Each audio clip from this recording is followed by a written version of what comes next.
Hello student, आज हम लोग चैप्टर पढ़ने वाले हैं 10th का, जो एसएससी बोर्ड से रहता है। देखो यहाँ पर चैप्टर नंबर 3 है, जिसका नाम है केमिकल रिएक्शंस एंड इक्वेशंस। ठीक है, सबसे पहले जरूरी बात ये होती है, कोई भी चैप्टर स्टार्ट करने से पहले जो चैप्टर का नाम होता है उसे हमें समझना पड़ता है। तो देखो यहाँ पर क्या होता है, केमिकल रिएक्शंस एंड इक्वेशंस। आप लोगों ने पढ़ा होगा इससे पहले जो चैप्टर नंबर 2 है 10th का, पीरियोडिक टेबल्स का, उसमें आप लोगों ने देखा होगा टोटल 118 एलिमेंट्स है। तो उसमें जितने भी एलिमेंट्स हैं वो सारे के सारे एलिमेंट्स आपस में रिएक्शंस करते हैं, और रिएक्शंस करने के बाद कुछ नया प्रोडक्ट उसमें से बनता है। ठीक है, तो उसी में से जो एलिमेंट्स होते हैं वो रिएक्शंस कैसे करते हैं और रिएक्शन होने के कुछ रूल्स होते हैं, वही सारी चीजें हमें चैप्टर नंबर 3 में पढ़ना है। तो यहाँ पर देखो, जो केमिकल रिएक्शंस है उसमें क्या होता है कि कोई दो डिफरेंट टाइप्स के, दो अलग अलग एलिमेंट्स जब आपस में रिएक्शंस करते हैं, मतलब उनका कॉम्बिनेशन होता है, वही क्या होता है, केमिकल रिएक्शन होता है। और उसके बाद जो इक्वेशन है, ये इक्वेशन का मीनिंग क्या होता है, जो एलिमेंट आपस में रिएक्शन करते हैं उनका मतलब एक लिखावट जो होता है वो इक्वेशन उसी को बोला जाता है। जैसे अगर मैं फॉर एग्जाम्पल बोलूं, जो एग्जाम्पल आप लोग शायद 8वीं स्टैंडर्ड से पढ़ते आ रहे हो, कि जैसे मैं अगर एक एग्जाम्पल बोलूं तो देखो यहाँ पर आपके पास रहता है हाइड्रोजन H2 और उसके बाद होता है ऑक्सीजन। ये दो डिफरेंट टाइप्स के एलिमेंट्स हैं जिसमें हाइड्रोजन और ऑक्सीजन है। जब ये एलिमेंट्स क्या होते हैं आपस में, हाइड्रोजन जब ऑक्सीजन के साथ और ऑक्सीजन हाइड्रोजन के साथ जब रिएक्शंस करता है तो इससे एक प्रोडक्ट बनता है जो होता है क्या, H2O। अब आप लोग को पता ही होगा कि H2O क्या होता है, पानी होता है। तो यहाँ पर दो डिफरेंट टाइप्स के एलिमेंट्स से रिएक्शंस किया और यहाँ पर हमारा एक प्रोडक्ट बना। ठीक है, तो ये जो पूरी एक फॉर्म है, इसी चीज को हम लोग बोलते हैं इक्वेशन। ठीक है, तो देखो अभी इसमें क्या है। ठीक है, देखो यहाँ पर पहला पॉइंट क्या है कि आप लोगों ने पढ़ चुका है कि प्रीवियस स्टैंडर्ड में writing molecular formula of different compound. ठीक है, तो यहाँ पर देखो क्या है कि जो राइटिंग केमिकल मॉलिक्यूलर फॉर्मूला होता है कि कोई भी एलिमेंट होता है, जैसे 118 एलिमेंट्स है, हाइड्रोजन, हीलियम, लिथियम, बेरिलियम, जितने भी एलिमेंट्स है ये हम वर्ड्स में बोल रहे हैं, लेकिन इसका एक लिखने का तरीका होता है। जैसे कि हाइड्रोजन को हम लोग H में लिखते हैं, हीलियम को He में लिखते हैं, लिथियम को Li में लिखते हैं। तो ये चीजों को हम लोग बोलते हैं molecular formula. Then different compound, जितने भी एलिमेंट्स होते हैं वो एलिमेंट्स जब रिएक्शंस करते हैं, हर एक एलिमेंट का जो कंपाउंड होता है सब क्या होता है, डिफरेंट होते हैं, कोई भी सेम नहीं होता है। ठीक है, देन नेक्स्ट पार्ट क्या है, compound are form by chemical combination element. जितने भी एलिमेंट होते हैं वो क्या होते हैं कि आपस में जब कंपाउंड करते हैं उसके बाद जो केमिकल कॉम्बिनेशन, मतलब कॉम्बिनेशन में क्या होता है, दो डिफरेंट टाइप्स के एलिमेंट जो होते हैं आपस में मिलना। एंड वो क्या है, देखो next point, after combination of elements are form chemical bonds anion and cation. देखो कि जितने भी एलिमेंट्स होते हैं, सारे के सारे एलिमेंट्स एक्चुअल में वो कॉम्बिनेशन कैसे करते हैं, जो एलिमेंट्स होते हैं वो एलिमेंट्स के अंदर अवेलेबल्स। देखो मैं एक एग्जांपल बताऊं कि जैसे यहां पर मैं बता दूं, यहां पर दो एलिमेंट्स है, हाइड्रोजन और प्लस ऑक्सीजन, बनता क्या है, H2O बनता है। ठीक है, H2O बनता है। तो देखो यहाँ पर क्या बोला है, chemical bonds anion and cation. कोई भी केमिकल इक्वेशंस उस एलिमेंट्स के ऑर्बिट में अवेलेबल जो इलेक्ट्रॉन्स होते हैं वो इलेक्ट्रॉन की शेयरिंग करने की ही वजह से क्या होता है, केमिकल इक्वेशन होता है। देखो अगर मैं बताऊं यहाँ पर, तो हाइड्रोजन है, तो हाइड्रोजन का क्या होता है, एटॉमिक नंबर होता है 1। देखो यहाँ पर जैसे कि हाइड्रोजन एटॉमिक नंबर 1 होता है, और उसके बाद में जो ऑक्सीजन है, ये ऑक्सीजन का एटॉमिक नंबर कितना होता है, 8। कितना होता है, 8 होता है। तो देखो अगर मैं इसका इलेक्ट्रॉनिक कॉन्फ़िगरेशन करूं, चलो मैं ऑर्बिट में करता हूं जिसको बोलते हैं सेल। तो इसका देखो हर एक ऑर्बिट का नाम होता है, जो मैं आप लोग को बेसिक बता रहा हूं। ऑर्बिट होता है first, second, then third. 10th में आप लोग को थर्ड तक ही पढ़ना है। हर एक ऑर्बिट का, हर एक सेल का नाम होता है, जिसका फर्स्ट सेल का नाम होता है K, L और M होता है। और इसके अंदर, ये सेल के अंदर कितने इलेक्ट्रॉन्स इसमें होते हैं उसका भी एक कैपेसिटी होता है। फर्स्ट सेल में कितने होते हैं, 2 इलेक्ट्रॉन्स होते हैं।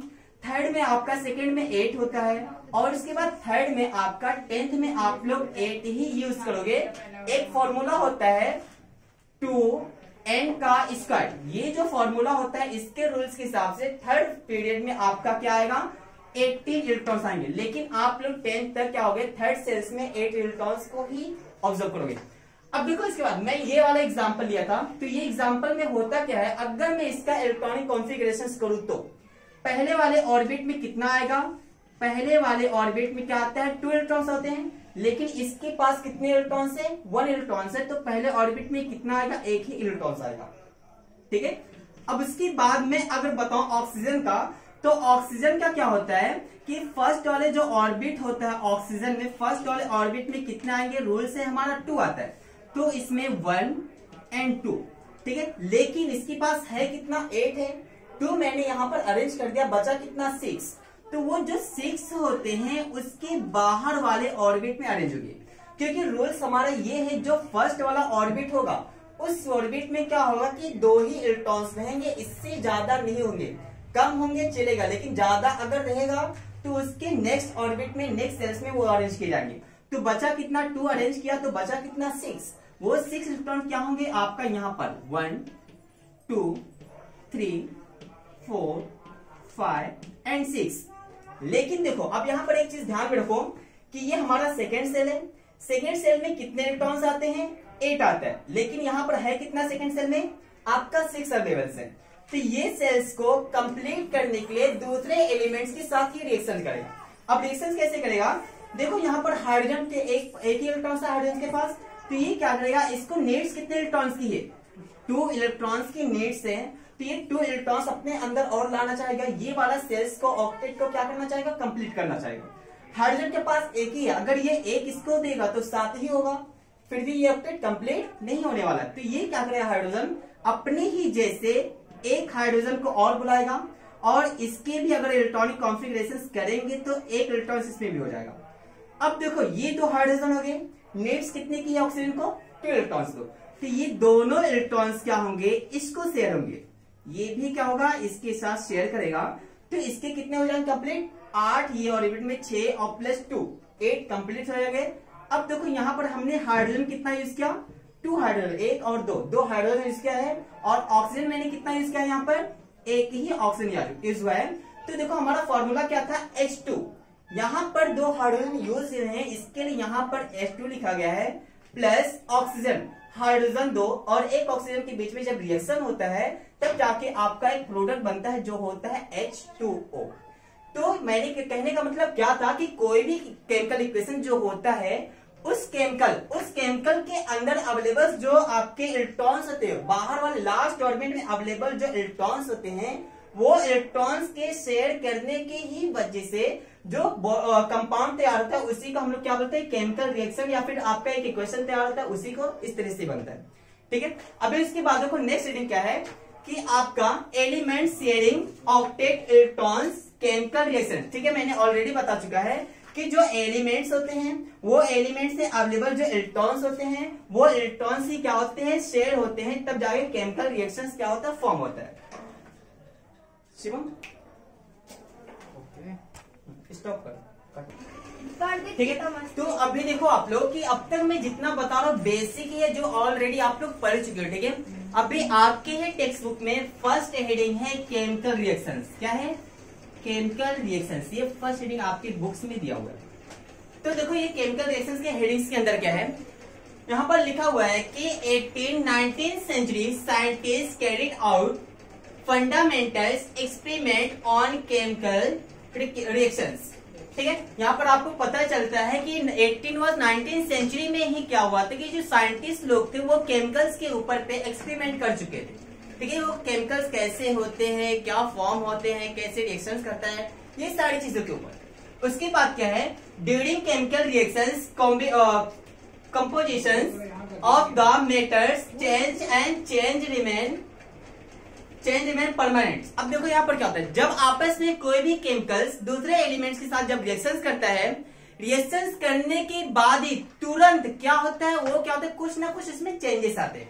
ठीक है, चेंजेस, वो चेंजेस देखो क्या है कि changes in state, then natures और केमिकल कंपाउंड्स में भी चेंजेस आते हैं।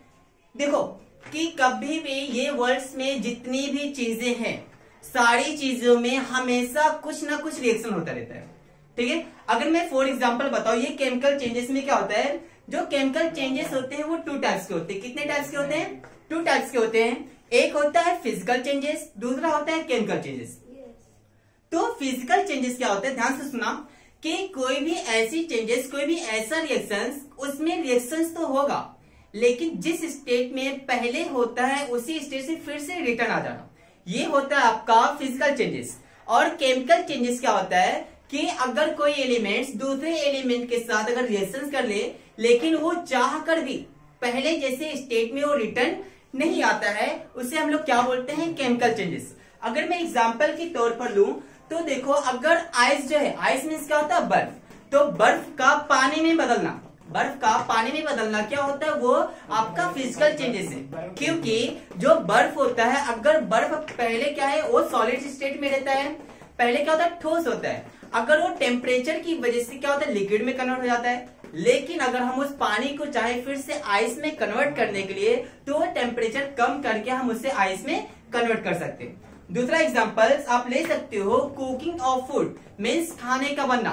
तो मुझे बता सकते हो खाने का बनना क्या है, जरा सोचो आप लोग, ठीक है। चलो खाने का बनना देखो, अगर हमारे पास खाना है, अगर हम उसे बना रहे हैं, तो जस्ट फॉर एग्जांपल ले सकते हो, आप लोग नॉर्मल घर में बनाते हो दाल चावल वगैरह, ठीक है। अब देखो जैसे हम चावल या फिर सब्जी बना रहे हैं, तो वो बनने के बाद अगर हम फिर से चाहें कि उसमें से नमक अलग हो जाए, होगा क्या, नहीं होगा। अगर हम चाहें कि जो तीखापन है इसमें वो अलग करना चाहें, होगा क्या, नहीं होगा। पानी अलग हो सकता है लेकिन उसको हीट करने के बाद, लेकिन सारी चीजें अलग होंगी, नहीं होंगी। वो कौन सा चेंजेस हुआ, chemical changes, okay. Then next आपको अगर मैं बताऊं, रिपेयरिंग ऑफ फ्रूट, फ्रूट का पकना, फलों का पकना, ये कौन सा चेंजेस है, ये आपका केमिकल चेंजेस है। क्योंकि जो फल होता है एक बार पकने के बाद पुनः वो अपने पुरानी अवस्था में नहीं आता है, मीन्स वो पक जाता है, फिर से वो कच्चा नहीं होता है। Then next, milk turn in curd, दूध से जब दही बनता है तो रिटर्न होता है क्या दूध में, नहीं। एक बार जो दूध बन गया आपका, फिर से एक बार जो दूध से दही बन गया, फिर दही से दूध बनने वाला नहीं है। कौन सा चेंजेस हुआ, ये केमिकल चेंजेस, ठीक है। अगर मैं नेक्स्ट लूं तो अगर मैं बताऊं, देखो नेक्स्ट अगर मैं बोलूं कि आपके पास क्या है, शीशा है, ठीक है, ग्लास एक है, शीशा है, अगर वो शीशा टूट जाए, शीशा टूट जाए, अगर वो शीशे को फिर से मैं, टूटे हुए शीशे को फिर से मैं पूरी अच्छी तरह से शीशा बनाना चाहूं तो बन सकता है, बोलो, हाँ बन सकता है। क्योंकि जो शीशा होता है अगर हम उसको ब्रेक होने के बाद, टूटने के बाद अगर हम उसको फिर से मेल्ट करें, उसको गलाएं, फिर से वो लिक्विड कन्वर्ट हो जाता है और फिर से वो शीशा अच्छी तरह से बन सकता है। तो बताओ मुझे ये कौन सा चेंजेस हुआ, केमिकल या फिजिकल, ये आपका फिजिकल चेंजेस हुआ, क्योंकि वो फिर से अपनी अवस्था में रिटर्न आ जाता है।